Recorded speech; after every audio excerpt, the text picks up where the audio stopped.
자, 오늘 제가 여러분한테 설명드릴 거는 이제 배터리 시스템 장단점이랑 차세대 배터리 기술 동향, 그 다음에 안전 쪽에 관련된 얘기고요.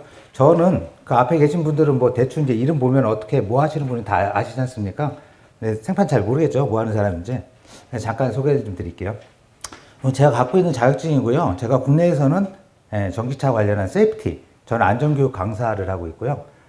국내에서는 일단 제가 자격증이 제일 많습니다. 저보다 많은 사람 아직 못 봤으니까 일단 제가 제일 많아요.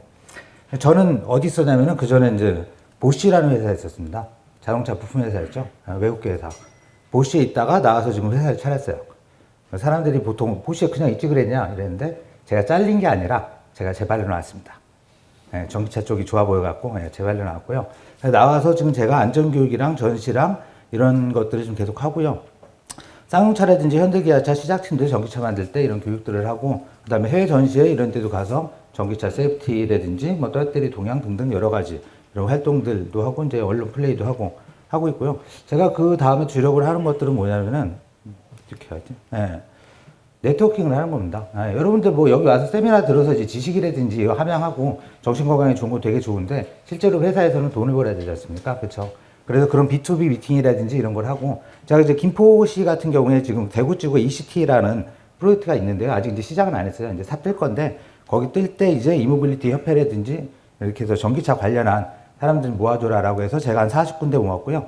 지금 제가 6월 5일 날에 또 한 70명, 한 50군데 더 모아서 저희끼리 또 한 번 또 행사를 합니다. 다음번에는 여러분들, 배터리 쪽 관련된 분들도 제가 초대할 수 있도록 그렇게 좀 해보겠습니다. 다 모아서 뭘 할 거냐? 수출할 거예요. 결론적으로 수출할 거고, 어디다 수출할 거냐? 저는 지금 태국이나 동남아 쪽이랑 좀 긴밀한 좀 관계를 갖고 있고요. 태국 전기차협회, 그 다음에 여기 있는 공과 대학들, 아니면 태국 투자청 등이랑 긴밀하게 하면서 저희가 수출할 수 있는 아이템들, 그 중에 하나가 이제 모빌리티 산업이겠죠. 특히나 그리고 배터리 쪽. 태국 배터리 되게 관심 많아요. 만들고 싶어 하거든요. 왜 우리는 배터리 회사가 없지? 거기 지금 자동차 회사도 없어요. 그래서 만들고 싶어 하죠. 이제 그런 흐름들을 잘 보면은 여러분들이 뭐 LG나 SDI나 SK 빼고도 뭐 노스볼 수도 있겠지만 거긴 되게 머니까 가까운 데 있는 배터리 회사가 생길 만한데, 그런데 계속 노크를 하면서 이런 포텐셜들을 계속 보는 것도 나쁘지 않지 않을까라고 생각을 좀 하게 됩니다. 방글라데시 같은 경우도 얘네도 지금 시작을 해요. 일렉트릭 버스 프로젝트, 택시 프로젝트, 트라이클, 그 다음에 에너지 익스펜스 등등. 여기 방글라데시 대사관이 그렇게 좋진 않아요. 대충 짐작하시겠지만. 근데 거기 가갖고 제가 이런 것들의 전반적인 얘기를 하고, 우리 파트너들이 이렇게 있고 우리나라 회사들이 되게 잘해요 라고 얘기를 하는 거죠. 물론 저쪽에서 그 실제 로컬라이제이션을 하고 실제 세일즈를 일으켜갖고 매출까지 가려면 시간이 좀 오래 걸리겠지만, 가만히 앉아서 여기서 그냥 손 빠른 것보다 훨씬 나으니까 이제 그런 부분들도 많이 보시기를 바라고요. 자, 이따 나중에 잠깐 설명드릴 텐데, 이제 소방관들이라든지 이런 부분들이 배터리, 화재, 아니면 이제 폭발 등등 그런 위험에 사고 났을 때 되게 많이 노출되어 있지 않습니까? 이제 그런 부분에 대해서 어떻게 대응을 해야 된다라는 교육들을 제가 지금 전국 단위로 좀 하고 있고요. 그 외에 이런 다양한 활동들, 그 다음에 요건 이제 교통안전공단에서 하고 있는 우리나라 유일한 법정교육인데요. 그게 작년까지는 제가 좀 강사를 좀 했었고요. 그리고 여러분 같은 이제 대한민국 강소기업들 모아서 제가 전시회를 갑니다.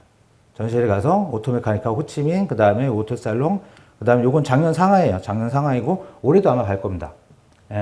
자동차 전시회 쪽에서 이제 다 이모빌리티 쪽으로 넘어가거든요. 넘어가면서 뭔가 새로운 소재랑 등등 있어야 되는데 잘 모르겠어요. 거의 주최하는 애들이 다 애프터마켓 쪽이고 잘 모르겠거든요. 그래서 저희 같은 사람들한테 의뢰를 하는 거죠. 파트너들 많다면 좀 데리고 와보세요. 그래서 요번에 지금 11월 달에 인천 송도에서 하는 코아쇼라고 있어요. 자동차 쪽 부품쇼. 그쪽에 여러분들은 자동차 쪽이랑 관련이 없는 것 같지만 옛날에 안 나갔었죠. 근데 요번에는 말이 됩니다. 왜? 다 자동차에 들어갈 거니까. 그래서 또 어딜 갈 거냐? 11월 달에 에이펙스 쇼가 있어요. 라스베가스에서. 잘 보이면 라스베가스까지 가는 거죠. 세계가 저희 무대예요. 그렇죠? 코로나 때문에 지금 못 나가고 있는 겁니다. 코로나 풀리면 나가야겠죠. 계속 비즈니스 케이스를 만들어야 되겠죠. 자, 하여튼 이제 그런 것들이 포텐셜로 여러분들한테 있다라는 거고, 앞으로 이제 그런 시너지가 나면 좋겠고요. 자, 그래서 그 앞에 그 오전 시간에도 세션에 뭐 여러 가지 말씀들을 많이 해주셨는데, 저는 뭐 이제 기술적인 내용보다 트렌드라든지 이런 거 보면서 세이프티에 대한 내용을 주로 좀 말씀드리도록 하겠습니다. 자, 그래서 여러분 뭐 다들 이제 소재 쪽 하시니까 많이 아시겠지만, 배터리 종류라든지 특성 이런 걸 다시 한번 간단하게 보면은 뭐 1차 전지, 2차 전지는 아까 그 교수님들이랑 선생님들 설명을 잘 해주셨어요. 그쵸? 그래서 납축전지는 1859년도에 개발이 됐는데 아직까지도 계속해서 쓰고 있고 그렇죠. 니켈 카드뮴 전지, 니켈 메탈 하이드라이트, 그 다음에 리튬 아이온 시대를 지나서 이제 리튬 폴리머, 그 다음에 이제 슬슬 얘기가 되고 있는 전고체 배터리. 전고체가 또 끝이 아니죠. 그 뒤로 계속 뭐가 또 나오고 있죠. 아직까지 상용화된 건 없지만. 그래서 이제 소재 부분도 많이 바뀌어야 될 것이고 그에 따라서 어떻게 대응을 해야 될 건가라는 것들을 미리 전략을 세워야 될 필요가 있다라고 말씀드릴 수가 있겠습니다.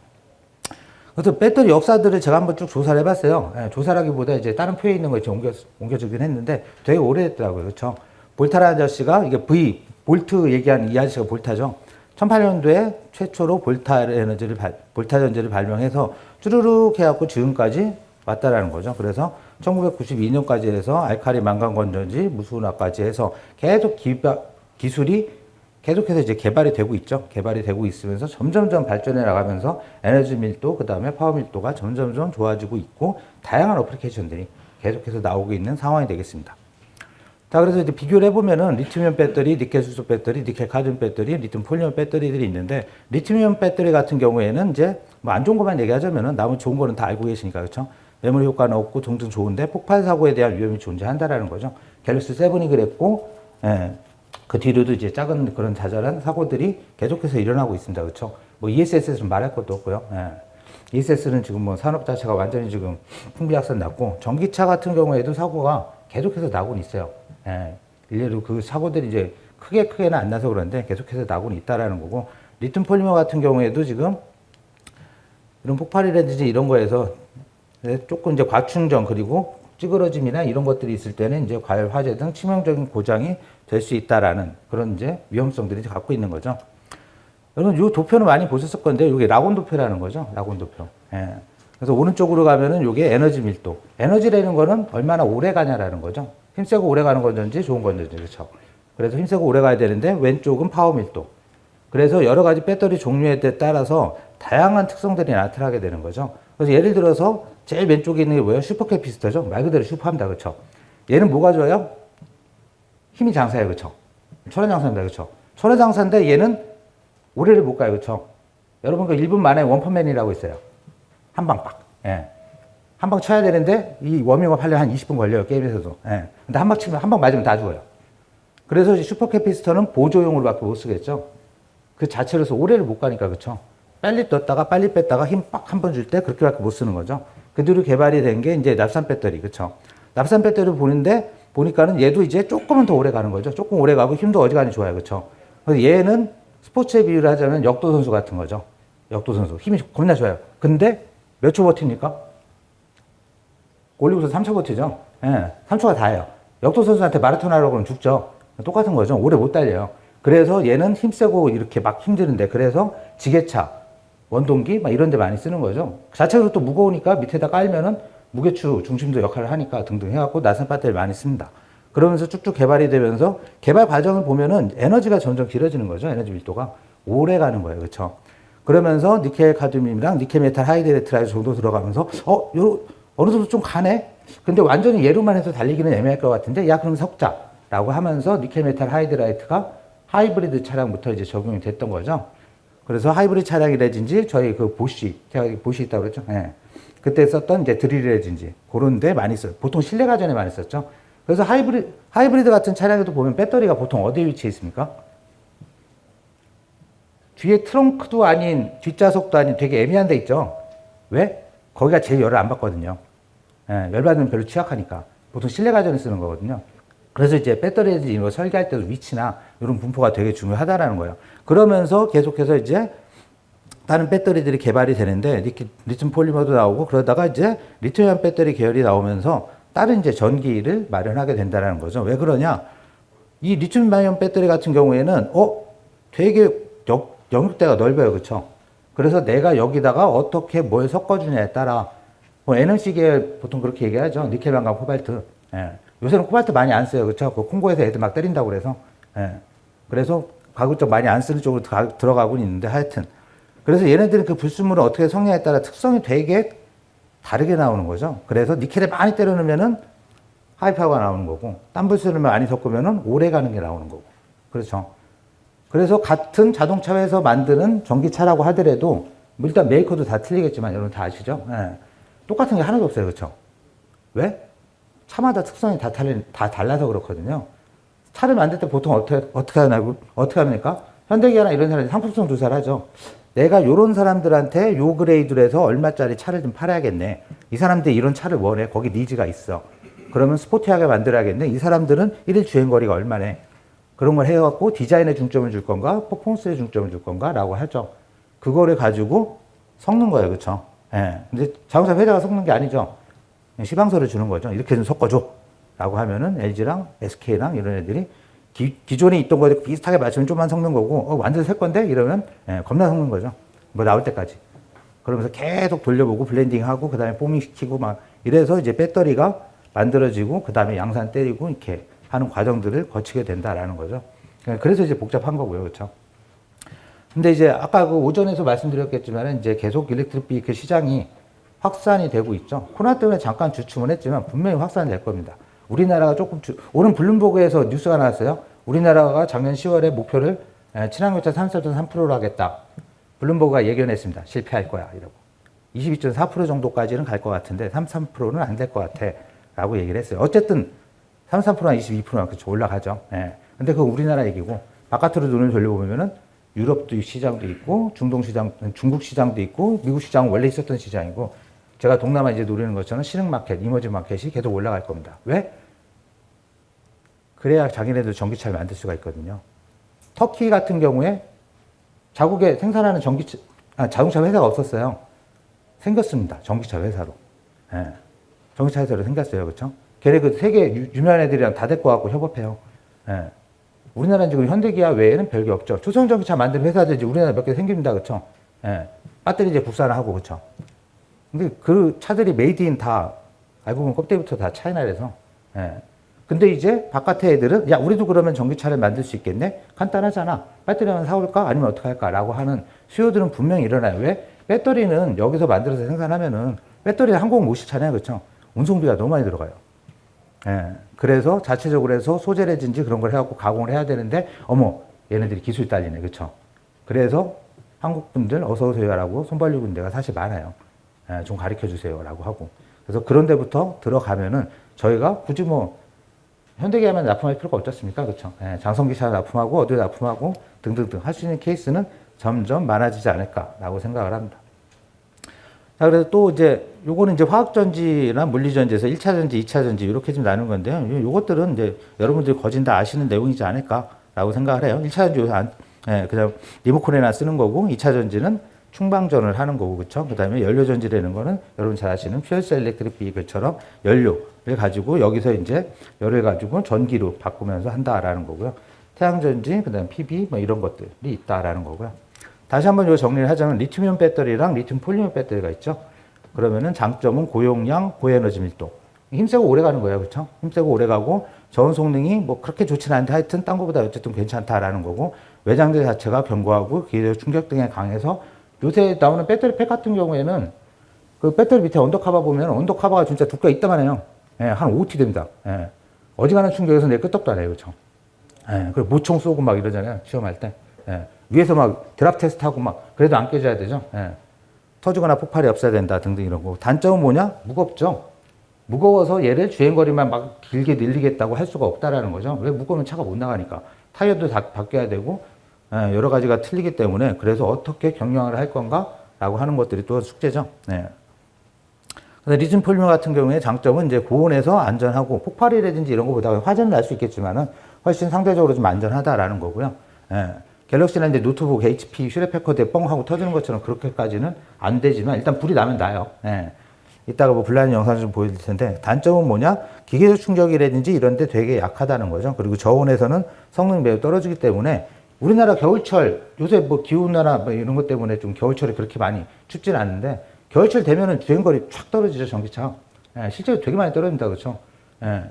히트펌프 없는 외국 차들 같은 경우 되게 많이 떨어져요. 닛산 리프가 그렇고 테슬라도 떨어지고 그 다음에 BMW 같은 경우 쥐약입니다. 한 40% 떨어져요. 예. 그래서 겨울에 타네 못 타네 이러죠. 예. 그래서 전기차를 타기에 좋은 환경은 어디냐? 겨울이 없는 나라. 어디? 동남아 가셔야 되니까요. 예. 겨울이 없는 나라. 대신 거기 좀 겁나 뜨거워요. 예. 그래서 좀 식혀주는 쿨링이 좀 필요합니다. 그다음에 여기 보시면은 이제 여러분 아까도 뭐 그런 그림들 많이 나왔는데 각형 전지가 있고 원통형 전지가 있고 파우치형 전지가 있고 요거를 가지고 어떻게 엄마손 파이처럼 만드냐, 테트리스를 잘하냐 이거를 가지고 저희가 배터리 팩이라든지 이런 거를 구상을 할 거고 전극이랑 음극전극을 또 어떻게 배치를 할 거냐, 얘를 엄마손 파이로 쌓는데 겹겹이 쌓을 거냐 아니면 쫙 해갖고 돌돌돌 말 거냐 이런 게 공법이죠. 최근에 테슬라가 특허를 한다 뭐 하나 공개했죠. 자기네들 이제 이 배터리 이렇게 만들겠다라고 해서. 예. 그래서 지금 여기 들어가는 두께를 훨씬 더 얇게 하면서 공정은 훨씬 더 간단해지는, 예. 그렇게 만들어지면서 점점점 배터리 가격도 내려가고 등등 할 거예요. 하여튼 테슬라는 이제 이따 좀 이따 말씀드리겠지만 되게 무서운 회사입니다. 그렇죠? 자, 그리고 근데 이런 배터리들 특히나 지금 여러분들이 사용하시고 계시는 리튬아이온 배터리, 핸드폰 포함해서 전기차에 들어가는 배터리들이 100% 안전하냐? 그렇지는 않다라는 거죠. 평상시에 아무것도 없다. 그럼 왔다 갔다 주행 중에는 괜찮아요. 특별한 별 이상 없습니다. 불량셀이 근데 날 수 있는 확률이 있긴 한데 돌아다닐 때는 별 이상 없어요. 그렇죠? 근데 문제는 뭐냐? 차는 레벨 5짜리 자율주행차라고 하더라도 사고는 못 들어갔습니다. 그렇죠? 나는 잘 가고 있는데 어느 놈이 갑자기 와서 덮쳐요. 그렇죠? 이걸 어떻게 막아요? 예. 난 잘 가고 있는데 위에 갑자기 뭐가 떨어졌어. 어떻게 막습니까? 그렇죠? 근데 안에 배터리가 있네? 얘가 데미지를 심각하게 입었어요. 그럼 어떻게 되죠? 불나겠죠. 예. 그래서 모든 배터리라든지 이런 거를 하시는 분들은 기본적으로 어떻게 화재라든지 스파크라든지 이런 게 났을 때 대처를 해야 되냐라는 것들을 지금 하셔야 되는데 이런 부분에서 제일 잘 되어 있는 프로그램이 어디냐? 미국입니다. 미국에 NFPA라는 데가 있어요. NFPA. NFPA가 뭐냐면은 National Fire Protection Association이라고 해서 우리말로 하면 그냥 화재협회예요. 화재협회. 소방관 협회죠. 소방관 협회. 근데 그 소방관 협회에서 전 세계의 소방이나 화재 등등 안전에 대한 표준을 다 만든다. NFPA 70 에코라고 있어요. 702. 그게 이제 안전에 대한 그냥 기준이에요. 스탠다드. 글로벌에서 쓰는. 예. 그래서 거기는 소방이라든지 화재에 대한 것만 100년 넘게 그것만 하고 있는 애예요. 100년 넘게 불만 껐어요. 예. 그래서 그거에 대한 리스트라든지 미국은 우리보다 먼저 시작을 했지 않습니까? 한참 앞서서. 그래서 사고도 그만큼 많겠죠. 땅대가 일단 넓으니까. 그런 사고 케이스들을 다 하나하나 유형을 정리하고 대응 방법을 정리하고 한 게 이제 미국 쪽입니다. 그래서 여름에 그냥 이렇게 있는데 아이스크림 케이크에서 갑자기 불이 났네? 하이브리드인데. 예, 어떻게 조치를 할까나? 그 다음에 충전하고 있는데 얘를 충전 잘했어요. 그쵸? 충전 잘했는데 뒤에서 갑자기 누가 와서 셀을 받은 거예요. 예, 충전을 하고 있는데. 그랬을 때 뭐 어떻게 조치를 해야 될 건가? 얘 딱 보니까 전기차네? 일반 차가 아니네? 예, 요런 것들. 그 다음에 전기차인데 물에 빠졌어. 자, 여러분 다 배터리 하시니까 기본 상식은 다 아실 거고. 전기차가 물에 빠졌습니다. 샷이 만져도 돼야 한대요? 되게 굴리네. 전기차 물에 빠졌습니다. 이게 만져도 돼야 돼요. 어머. 여러분, 비 오는 날에 전기차 탈 수 있습니까? 없습니까? 못하면 차 못 팔죠. 예, 똑같습니다. 전기차 물에 빠져도 만져도 됩니다. 왜? 그 안에 세이프티 회로가 일단 기본적으로 내장이 되어 있어요. 현대 같은 경우에는 이게 보통 360V 이상 되지 않습니까? 배터리가. 물에 빠지는 걸 감지를 하면 제가 직연료 연결했던 회로가 바로 그냥 탁 이러면서 병렬이 바뀌어요. 3.7V짜리 되는 거예요. 그렇죠? 예. 그래서 전압으로 죽진 않습니다. 또는 그리고 전기차 이런 거 샷이 그냥 왜 만져도 괜찮냐? 차는 그라운드가 없어요. 예. 여기다 DC지 않습니까? DC는 한쪽 잡아도 죽지 않아요. 그렇죠? 예. 그래서 여기 차량에 들어가는 고전압들은 아이솔레이션 돼 있어요. 아이솔레이션 돼 있다는 얘기가 뭐냐? 저 혼자 따로 놉니다. 그냥 차 안에 그냥 이렇게 얹어져만 있는 거예요. 샤시 쪽이랑 연결이 되는 데 하나도 없어요. 그래서 만져도 별 상관이 없는 거예요. 예. 그래서 그냥 만지면 괜찮다라는 건데, 근데 혹시나 충격을 받으면 이게 틀어지겠죠. 틀어지고 뽀개지고 하겠죠. 빠지고. 예. 그럴 때는 뭐 전액이 새 나오든지 고체면은 괜찮을 텐데, 지금 있는 거는 다 액체죠. 그러면서 분리막 뽀개지면서 플러스 마이너스가 안 만나야 될 애들이 만나니까 어떻게 됩니까? 불꽃이 튀는 거죠. 예, 이제 그런 케이스들이 있기 때문에 이렇게 됐을 때 어떻게 하냐라는 것들은 상식적으로 이제 알아주실 필요가 있다라는 거예요. 자, 요거는 노르웨이에서 테슬라가 좀 많이 탔어요. 그렇죠? 예. 테슬라가 좀 많이, 요건 노르웨이에서 했는데 지금 이렇게 소방관들 다 보고 있어요. 그렇죠? 여러분 이 하얀 게 뭘까요? 눈이 왔나? 이 하얀 게 뭘까요? 여러분 이게 소화기 한번 해보셨어요? 소화기 쭉 하면 뭐 나오죠? 안 해보셨구나? 예, 그럴 수도 있습니다. 저도 아직 안 해봤는데. 요게 이제 폼제라는 거예요. 폼, 거품. 그쵸? 우리 이렇게 막 목욕할 때 나오는 거 샤워젤 같은 거, 폼. 겁나 이렇게 막 폼을 했어요. 폼으로 실제로 불이 끕니다. 예. 근데 얘는 안 꺼져요. 폼으로 왜 어떻게 불을 끄는 거죠? 폼으로 이렇게 불나는데 폼 푹 하면은 뭐를 차단시키죠? 산소를 차단시키죠. 산소를. 예. 산소를 차단시키는데 얘는 열심히 폼젤을 뿌렸는데 테슬라 차가 아름답게 싸그리 다 탔죠. 왜 그럴까요? 아까 이거 오전에 잠깐 답이 나왔었는데 딴 강의하다가 배터리 안에 양극재이 제일 많은 게 산소예요. 예. 그래서 전기차는 한번 불나면은 겁나 탑니다. 그냥 도망가셔야 돼요. 예. 이 불을 꺼야지 못 끕니다. 그냥 도망가셔야 돼요. 소방관한테 맡기고, 뒷일은 소방관한테 맡기고 도망가셔야 돼요. 예. 물에 들어간다. 그래도 탑니다. 물에 들어가도 타요. 왜? 산소 겁나 많으니까. 다만 냉각점이 떨어질 때까지는 계속 타요. 그래서 얘가 위험해요. 꺼진 불도 다시 보자. 꺼진 줄 알았는데 또 타요. 3박 4일 탑니다. 예. 그래서 그런 부분들이 위험하다라는 거고, 요 아래에 있는 사진은 테슬라 초창기 때인데, 테슬라 초창기 때 언더커버가 되게 약했어요. 길에서 이렇게 뻥 하고 밟았는데 못이 그냥 대못이 그냥 뚝 들어간 거예요. 여기 원통형 들어가지 않습니까? 1800짜리. 대못이 따다다닥 뚫고 지나갔죠. 1860은 아시겠지만 이렇게 플러스 마이너스 해갖고 은근 약이 이렇게 뚫뚫 마른 거잖아요. 따다닥 뚫고 지나가면은 냅다 합선되죠. 예. 그래서 한 놈이 죽으면서 나만 죽을 순 없지 이러면서 짜자자작 하면서 불나는 거예요. 예. 역시나 한 번 나면 오래 나겠죠. BYD 택시 마찬가지죠. 그래서 전기차 화재의 특징은 한 번 타면은 몇 대만 남습니다. 다 탑니다. 남는 게 없어요. 예. 발라먹을 게 없죠. 이거 구글에서 그냥 일렉트릭 비클 파이어라고 해서 딱 치고 이미지 검색하면 그냥 쑥 나와요. 그럼 진짜 전기차 무서워서 못 하겠네? 그 10배 이상으로 내연기관 차가 훨씬 더 화재가 많습니다. BMW 막 이런 것들 있죠. 예. 우리나라 차도 되게 많이 탔어요. 소송 걸렸잖아요. 미국에서. 현대기아도. 여튼 그래서 되게 이런 사건 사고들이 요새는 조금 되게 줄어들었어요. 근데 초창기에는 되게 이제 불안정한 이런 요소들이 많으면서 지금 뭐 ESS는 아직까지 좀 불안정하긴 한데 그러면서 이제 이런 케이스들이 많이 있었어요. 근데 뭐 우리가 직접 끌 건 아니지만 이런 걸 한번 생각을 해봐야겠죠. 이 배터리인데?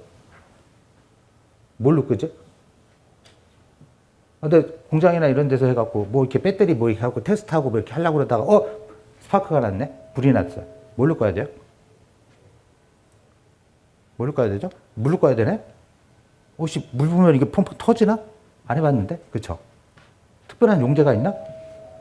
특별한 용제가 뭐 있을 수도 있는데 얘 얼마지 그럼? 그쵸? 비싼 거 있어요? 한 통 200만 원짜리? 예. 그럼 얘가 꺼지나? 되게 애매하죠. 여러분들 아시겠지만 전기차 배터리는 팩 안에 쌓여있죠.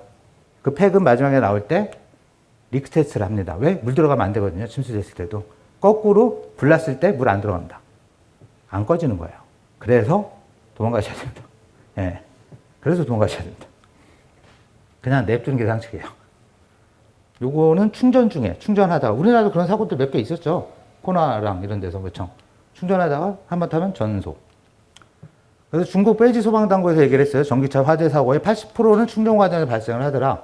예. 왜? 차는 잘 만들어요. 그런 대로 설계도 하고 이렇게 조금 실력 있는 사람들에서 세이프티 막 따져가면서 요거 안 되면 다 끊어 이런 식으로 다 만들었죠. 세이프티 회로를. 근데 충전기는 그렇게 만들지 않습니다. 그렇죠?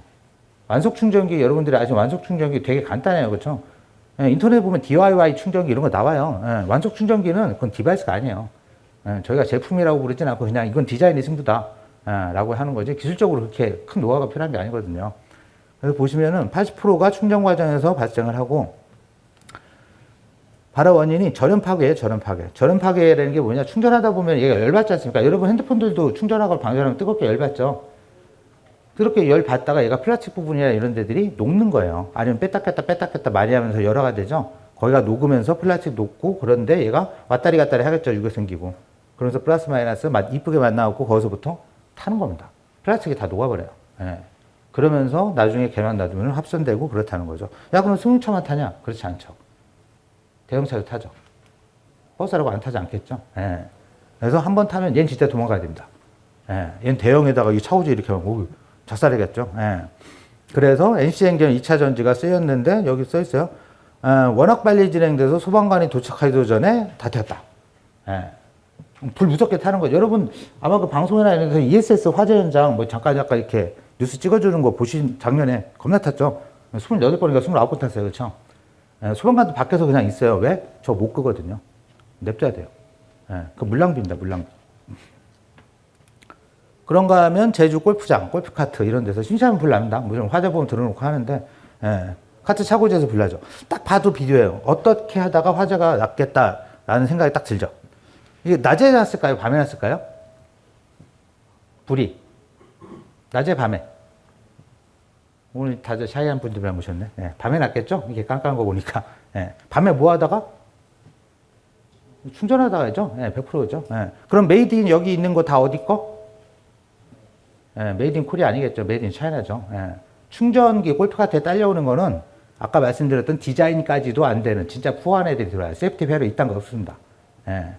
뭐 오버차지 되면 막아주고 막 이런 거 없어요. 예. 적당히 지가 알아서 잘 돌아가면 끝. 예. 그래서 불 나는 거예요. 보통 밤중에.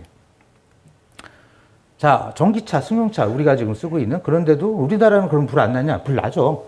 예, 불 났습니다. 그렇죠? 예, 그게 몇 건 안 되니까 그런 거지. 여기는 어디냐? 많이 보던 복장인데 그렇죠? 여기 소방차 있어요. 그렇죠? 여기 조금 보여요. 예, 뭐라고 써 있냐? 저게 광주 써 있습니다. 그렇죠? 예. SM3 무등산이에요. SM3 무등산에서 한번 전소가 됐는데 웃긴 건 뭐냐? SM3는 배터리가 뒤에 있어요. 그렇죠?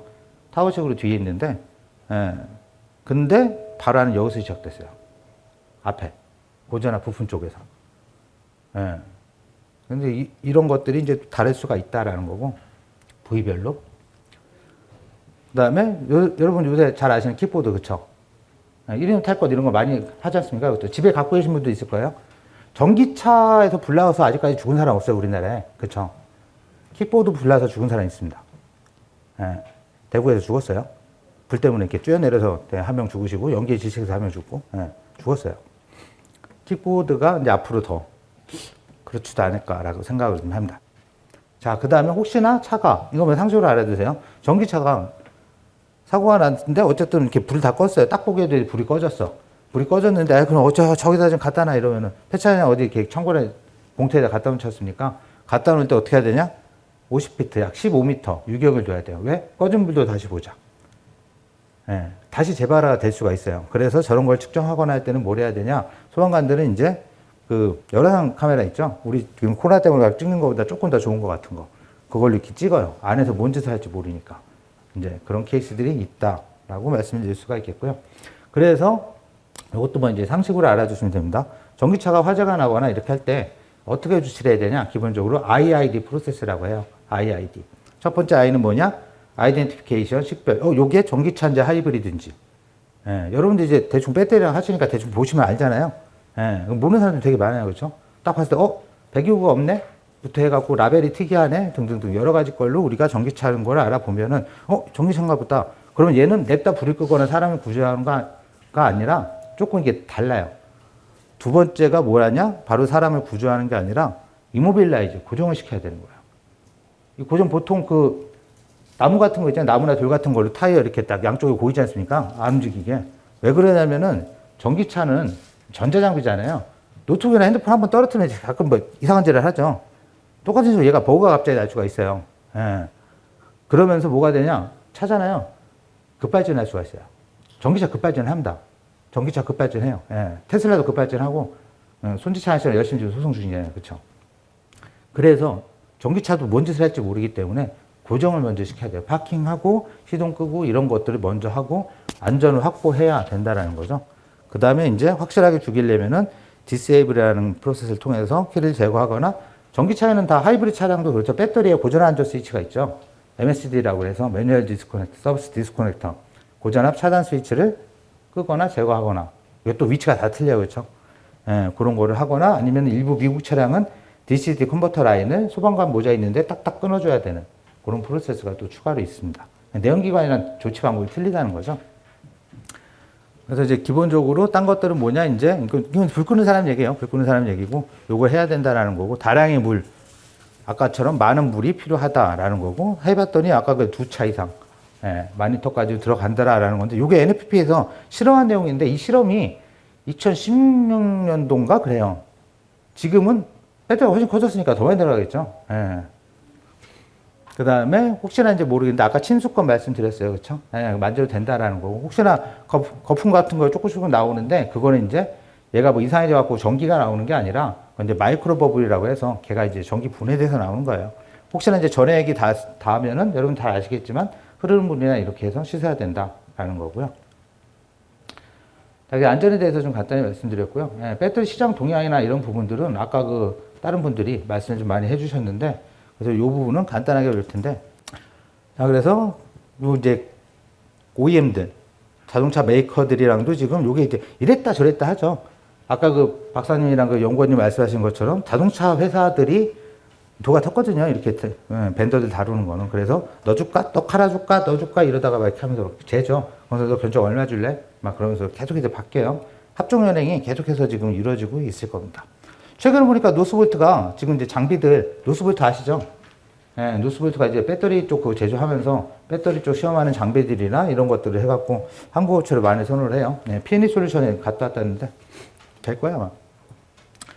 예, 그래서 요렇게 해서 등등등, 판도가 지금 엎치락뒤치락 바뀌고 있는데 위 애들은 그렇게 많이 바뀌고 있지는 않죠. 예, 지금 그런 시장이 되고 있습니다. 뭐 여기 있는 게 있고 없는 게 있을 수도 있어요. 그 다음에 이제 여러분 아시겠지만 이제 ESS라든지 이렇게 해서 재활용하는 케이스들, 요 시장이 이제 앞으로 계속해서 늘어날 거다라는 거죠. 훨씬 더 빨리 많이 늘어날 거예요. 테슬라 같은 경우에 파월 사업을 시작을 했죠. 예, 꽤 오래됐어요. 그래서 파월 지금 막 설치하면서 전기차랑 해갖고 지금 여러 가지 전략들을 한꺼번에 구사를 하고 있죠. 자, 그래서 전기차에 있는 배터리들을 재활용하는 이런 케이스들, 그 다음에 나중에 소재로 해서 갖고 다시 또 써먹는 이런 사업들이 지금 나중에 분명히 수요가 있을 거다라고 하는 거예요. 국내에도 지금 전기차 배터리를 재활용해서 전기차에 거꾸로 충전하는 케이스가 있습니다. 제주도에 가면 이고팡이라고 해서, 예, 고팡이 제주도 방언이래요. 창고라는 뭐 의미라고 하던데, 예, 그래서 되게 작아요. ESS인데 기존에 있던 ESS보다 되게 사이즈가 작습니다. 왜? ESS용 배터리가 들어간 게 아니라 저게 진짜 전기차에서 떼는 배터리가 들어가 있어요. BMW께. 근데 여러분 아시겠지만 거기 있는 배터리 팩은 겁나 튼튼하고 모든 테스트를 다 거친 놈이잖아요. 이미 다 검증이 돼 있어. 그쵸? 예. 안전해요. 예. 사이즈 되게 작아. 그래서 BMW가 이거 갖고 여기다 놔뒀다가 나중에 어떻게 하냐? 우리 콘서트 좀 해야 되는데, 오케이! 이러고 헬기로 막 집어가고 크레인을 집어서, 예, 갖다 놓고 또 하고 다시 갖다 놓고, 예. 원래 그렇게 하려고 한 거예요. 예. 그러면서 전기차를 재활용하는 방안으로 한번 해서 지금 런칭한 사례가 있습니다. 요것도 사실 이제 KCS 글로벌이라는 저희 파트너 회사랑 BMW랑 그 다음에 네덜란드 쪽 회사가 같이 붙었어요. 그래서 네덜란드 쪽 회사랑 이 네덜란드 회사는 태국에 이미 지사가 있기 때문에, 예, 제가 지금 야 똑같은 거 좀 해보자 이러고 좀 꼬시고 있어요.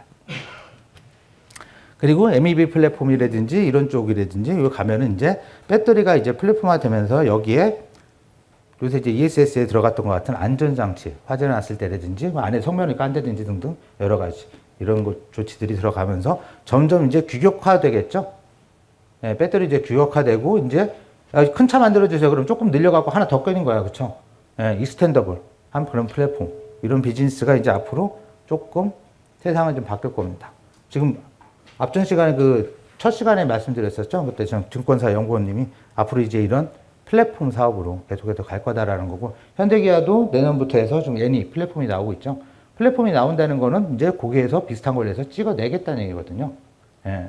예지화를 해야겠죠, 당연히.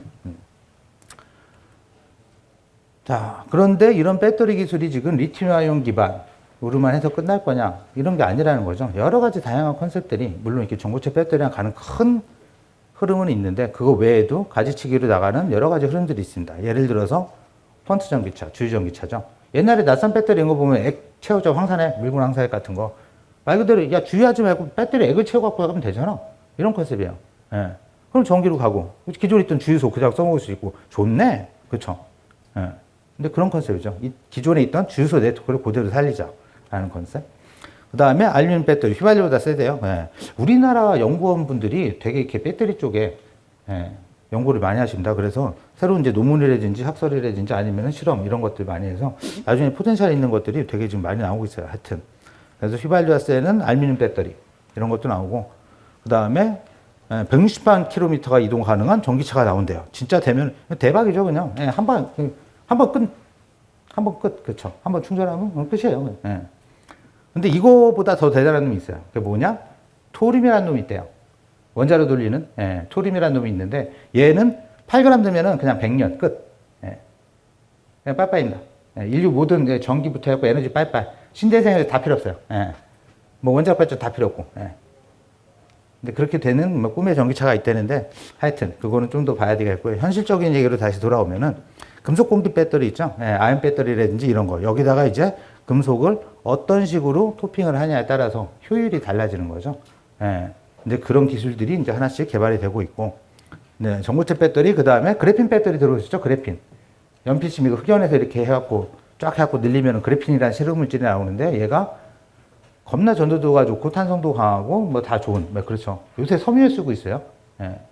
그래핀으로 해갖고 옷 만들면은 얘가 전천해요. 겁나 얇은데 안 추워요. 예, 겁나 얇은데 안 더워요. 환상의 옷이래요. 하여튼. 그런 그래핀이라든지 여러 가지가 있다라는 거고. 야, 그럼 그래핀 어떻게 만들래? 토르를 불러오면 된답니다. 예, 번개를 불러일으켜 하고 인공 번개를 하면은 그래핀을 대량으로 만들 수가 있대요. 만들어줘야겠죠. 예. 사진은 토르가 아닌데. 그 다음에 여러분들이 아까 보셨던 것 같은 전고체 배터리. 예. 사실 상용화가 되려고 하면 한 2025년 아까 연구원들 말씀하신 것처럼 그렇게 보고는 있는데 그 전에 일렉트릭 비클이나 이런 다른 쪽에서 충분한 시장들이 형성이 되지 않을까라고 생각을 좀 하고 있습니다. 그리고 차 말고도 탈 것들은 계속 많죠.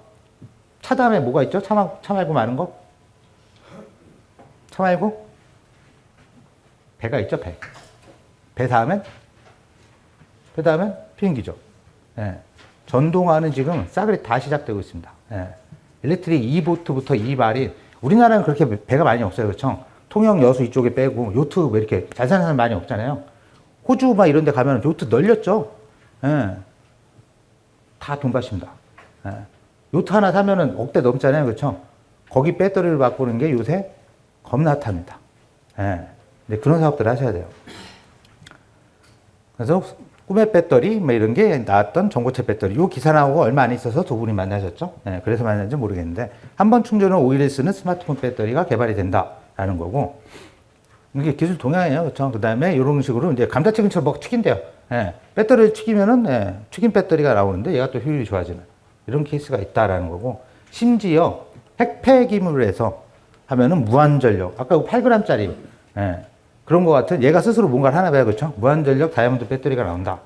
뭐 진짜인지 아닌지 모르겠어요. 근데 이제 영국이나 이런 데는 그나마 믿을만 합니다. 옛날에 그래핀 배터리를 사고 치고 다닌 중국 애들이 좀 있었는데 우리나라에서 사기 한 20억 해먹고 날랐어요. 근데 그런 것만 조심하시면 됩니다. 그 다음에 영국 남자라고 되어 있는데 잉글리시맨이라고 써 있었거든요. 이 아저씨가 개발한 건 뭐냐? AAB라고 해서 알루미늄이에요. 그러니까 그러니까 아연 공기 배터리 같은 그런 건데 이제 알루미늄으로 만든 그런 거였고요. 그다음에 소듐. 아까 그거 같은 거죠. 토륨 같은 그 원자료 들어가는 그런 거 하면은 이온 전지 하이브리드를 개발한다라는 얘기들이 좀 있습니다. 그다음에 요것도 좀 괜찮을 것 같은데. 햄프로 만든 배터리가 있어요. 햄프가 뭔지 아세요? 햄프가 우리나라에서 금지된 대마입니다. 대마. 근데 여러분들 지금 미국이나 이런 데 캘리포니아 대마 합법이죠. 대마가 잘만 쓰면은 효능이 겁나 많습니다. 얘 뿌리부터 잎 사이까지 버릴 게 하나도 없어요. 근데 얘로 배터리를 만들면 아까 그 리튬이 전도도가 4잖아요. 얘 13 나오거든요. 대박입니다. 대박. 게다가 식물성이죠. 그래서 이런 것도 시장이 될 수 있다라는 거고 또 하나의 시장이 뭐냐? 배터리. 야, 전기차에 들어가는 이 배터리 겁나 많은데 아까처럼 이구팡 이거를 그럼 계속 세울 거냐 만들 거냐 그럼 이구팡만 해야 되냐? 아니겠죠? 야, 그럼 얘를 어떻게 발라먹을까? 배터리 하나에 지금 2천만 원이에요. 그렇죠? 2천만 원 못해도 1천만 원짜리. 그렇죠? 얘를 어떻게든 발라먹어갖고 90%만 발라먹으면 분명히 돈이 될 것 같은데. 그렇죠? 그거를 하는 사업들이 쭉 늘어나죠. 우리나라요. 전기차 누적 보급 대수가 늘어나면 날수록 폐배터리는 점점 더 늘어나겠죠. 지금 우리나라에서 전기차가 제일 많은 데가 어디? 제주도죠. 그럼 제주도가 조금만 있으면은 조금 있으면 10년 지나서 나와요. 폐배터리 나오겠죠. 그럼 그거 어디다 두지? 그렇죠. 어디다 관리하지? 어떻게 해야 되지? 어떻게 발라먹지? 그렇죠. 자원재활용 어떻게 하지? 그럼 이 갈아야 되나? 갈아갖고 또 어떻게 쓰지? 그런 체계가 싸그리 다 돼야 되죠. 그걸 해서 지금 제주도에 재활용 센터가 생기고 있고 거기에서 하는 게 지금 이런 거예요. 포알이라고 하죠. 배터리 포알. 리사이클, 리퍼브리케이트, 리유즈, 그 다음에 리셀. 다시 파는 거예요. 재판매. 그래서 이 중간에 갈아먹는 자원 재활용하는 그런 프로세스까지도 외국에서는 이 제작사가 지금 이걸 주도해서 하고 있거든요. 근데 우리나라 같은 경우에는 제도가 좀 희한하게 돼서 우리나라는 배터리가 차를 폐기하면은 지자체에 반납하게 돼 있죠. 제작사 책임 안 져요. 그래서 이제 그쪽을 하려고 지금 폐기물 업체부터 해서 지금 싸그리 다 달라붙어서 이런 걸 어떻게 하냐라는 것들을 지금 고민을 하고 있습니다. 그래서 배터리 증가만큼 폐배터리 지금 어떻게 할 거냐라고 해서 이걸 하는 사업들이 제주도, 그 다음에 포항, 그 다음에 영광 이렇게 해서 계속 그런 과제들이 생기고 있고 이런 것들을 해서 폐배터리를 하는 비즈니스 플랫폼을 만들겠다라고 한 게 요거 이제 제주도 자료에 있어요. 예. 제주도에서 이렇게 하고 하겠다. 제주도는 이렇게 하고 포항은 이렇게 하고 또 영광은 이렇게 하겠다라는 거고요. 그래서 마지막으로 가령 이런 빼배터리 산업이 사실 좋은 산업이죠. 예, 배터리 전문가들이 할 수 있는 소재에서 다루시는 분, 왜 어차피 다시 써야 되니까 연관이 없을 수가 없거든요. 그래서 그런 것들을 하는데 우리나라 이 기준이 지금 되게 지금 모호하게 돼 있어요. 외국은 어느 정도 돼 있습니다. 왜 제작사가 하고 연구소가 하고 하니까. 독일에 계시는 독일에 그 프라운호퍼라는 연구소가 있어요. 되게 유명한데 거기서는 지금 이 자원절약 코스라든지 장비라든지 한번 쫙 해서 프로세스 잡아놓은 게 있거든요. 나중에 뭐 저희랑 같이 비즈니스 케이스가 되시면은 이렇게 해서 배터리 재활용까지 한번 검토해보는 시간이 있었으면 좋겠습니다. 자, 오늘 여기까지 해서 강의를 마치도록 하겠습니다.